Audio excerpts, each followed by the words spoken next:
Her story was featured in the Gleaner's Flair. Deborah Williams was diagnosed with breast cancer. She removed the lump, but chose a different route to continue her fight against breast cancer. Deborah is here to tell us why she took the road less traveled. Morning, Deborah. Morning. First of all, congrats. Thank you so much. Congrats. Thank A you. story of inspiration. Let's start by, so you had the lump Yes. for some time? I would say about 4 or 5 months. Hesitance to find out if it really was what you thought it No, was? busy, and couldn't get a chance to go to the doctor because I was traveling around the Caribbean at the time. Right. So when you heard that this was breast cancer, what was that like? Devastating? It wasn't, and you see, I'm trying so hard to say that with sympathy because people keep saying, how not? Every other woman is devastated, but I was not because I'm a Christian and my faith is strong.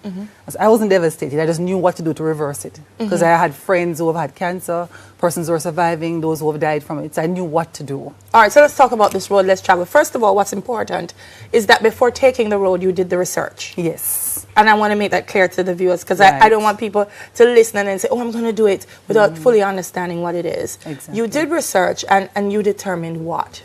I determined that cancer is almost like a virus, and it comes on you because your immune system has been breached. And so what you have to do is to reverse the damage that you have done to your body.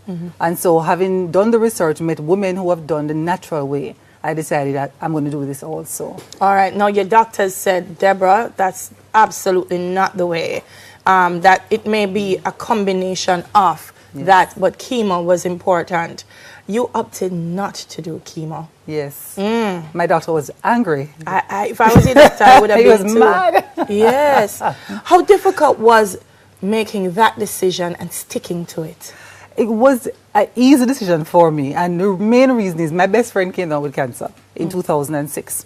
And when he was diagnosed with cancer, I started researching cancer. And I saw him do the chemo and it didn't work, and then he decided to go the natural route. Now he has multiple myeloma, and normally within 2 years you're dead. And this is now 2012, I'm diagnosed, right?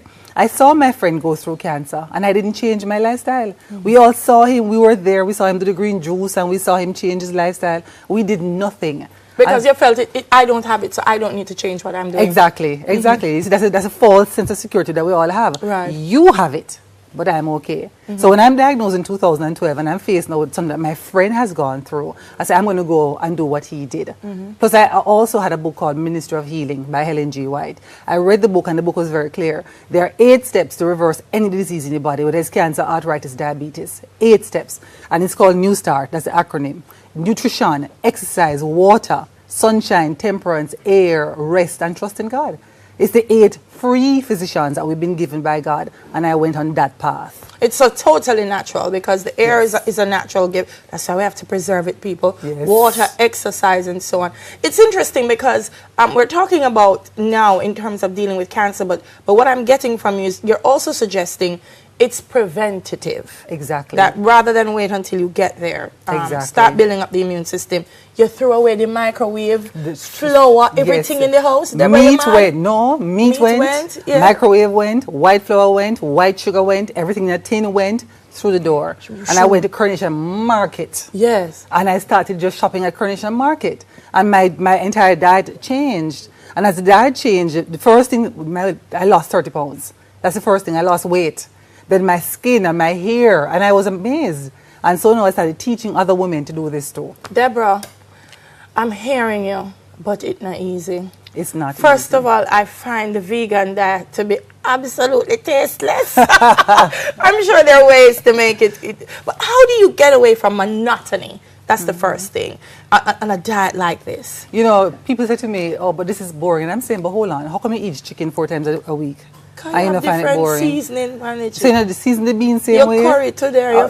Curry the bean today and beans chew the bean next week. We have gungo peas. We have black eyed peas. We have split peas. We have lintel. We have callaloo stew. We have pap choy. Hello. We have stew peas without the pork. Hello. We have coconut milk to spice it up. We have all that it takes to make it extremely attractive and very palatable if we know how to do it right. And none of these are tin things as well. No, it's all natural. All natural. Yeah. We don't do the tin story. No. And so you've done, you have a website? I have a website. So persons who want to share your story or to get recipe ideas? Recipes are all there. Articles about health and wellness is all there. And that came out simply, my website is a business website. And when I was diagnosed with cancer, and I went on a radio station and I did an interview. And about 5 minutes after I came off the radio, my phone rang for 3 weeks.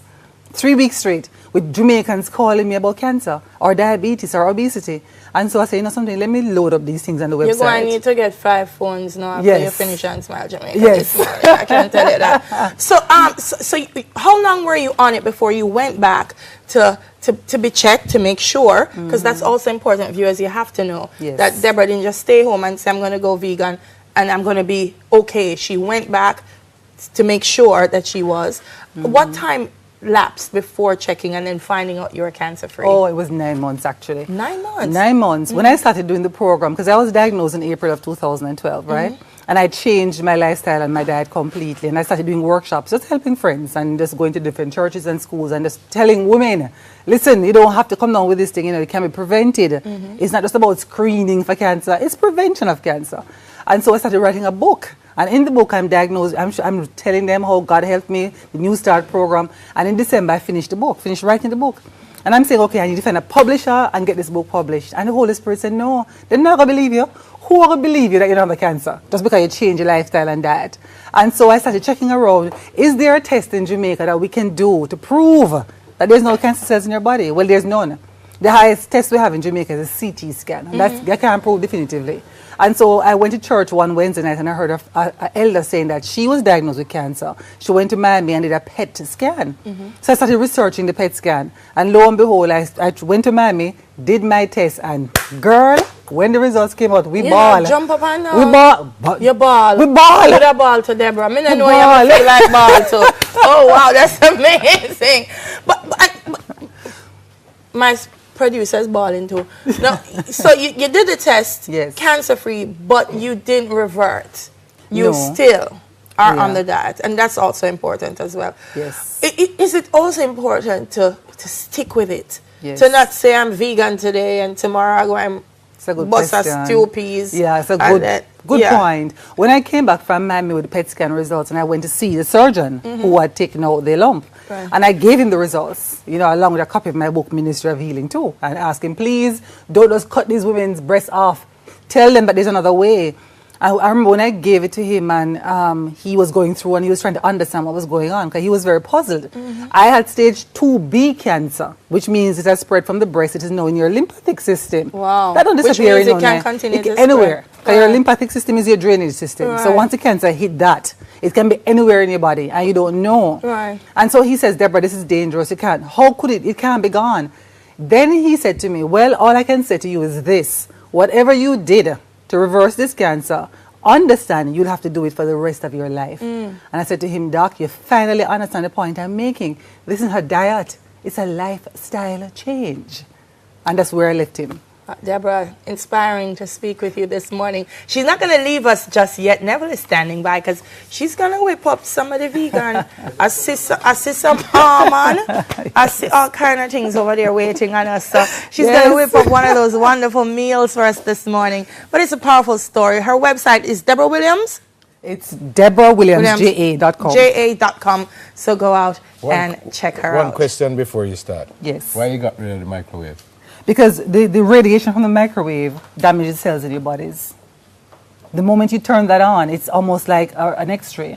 And all that radioactive energy is extremely damaging. Just the fact that you turn it on or the fact that you put food in there? Both, because if you read the instructions, it says when you're running it, operating it, don't stand in front of it.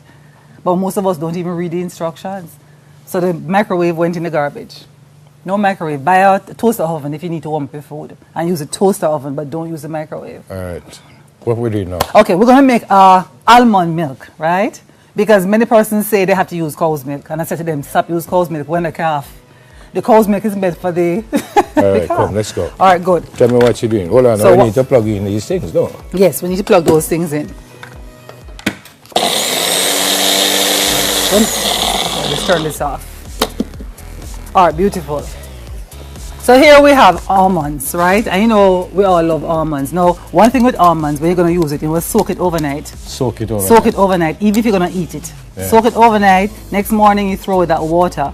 And then you put this in the oven for about half an hour at 150 degrees, dry it back out, and you're good to go. Yeah, they were here for ride and whistle, you know. So. My ride and whistle, ride and whistle. So we have 1 cup of almonds, right? All right. We have 2 cups of water. So we put Where you got this from? You made up this yourself? No, man, this is all on Google. I mean, we must learn to do research now. Research. So 2 cups of water, and we use filtered water. Never ever use the water straight from the pipe because it has in chlorine, and that's not good for you. And then now what I do as a sweetener, and it's not absolutely necessary, but we're whistling and riding, 2 tablespoons of honey, right? We cover back the blender, and we press on. And we blend. And you notice how white it's becoming? So we're getting almond milk. Okay. Right, so blend it for a couple of seconds. That's it. And that's it. You're That's done? the drink there? Yeah, man. I mean, mind you, you need to do it a little longer, but for time, a How much longer you need to do it? couple more seconds. Well, do it All right, couple do more it. seconds. All Yeah, right, do it. because we want the almonds to be completely gone. Yeah. So you don't see those chunks. All right, so we run that.